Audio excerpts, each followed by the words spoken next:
Na, panawagan po sa mga passenger po ng 5-star po na galing Cubao kagabi, December 10. Naiwan ko po kasi yung cellphone ko. Napakaraming importanteng laman po noon.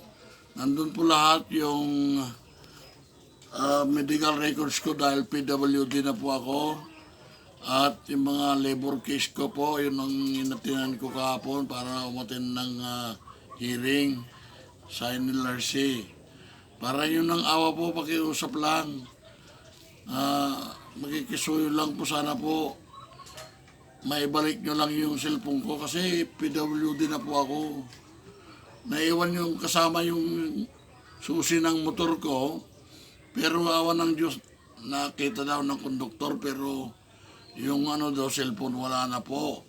3 beses ko pinaring po tapos namatay na. Hindi ko po alam kung pinatay o nalubat. Kasi lubat talaga yun.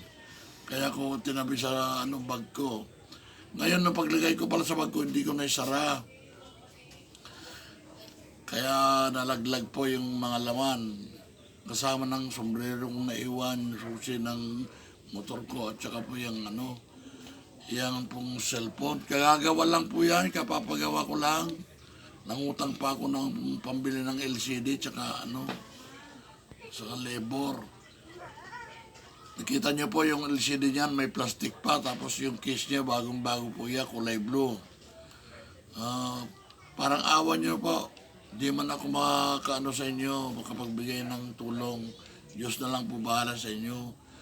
Yun lang po, bus number 9732, kagabi po, galing po ng Cubao, pupuntang Tayog. Buwaba po ako dito sa Carmen, sa Di Guzman, na pa nga ako, nasobran ako, na naligaw kasi hindi ko nga makita.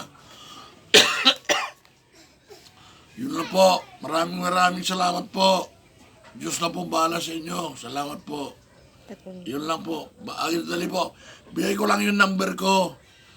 Yung number na cellphone ko, 0981-453-4298, yung nawala. Yung contact number ko dito,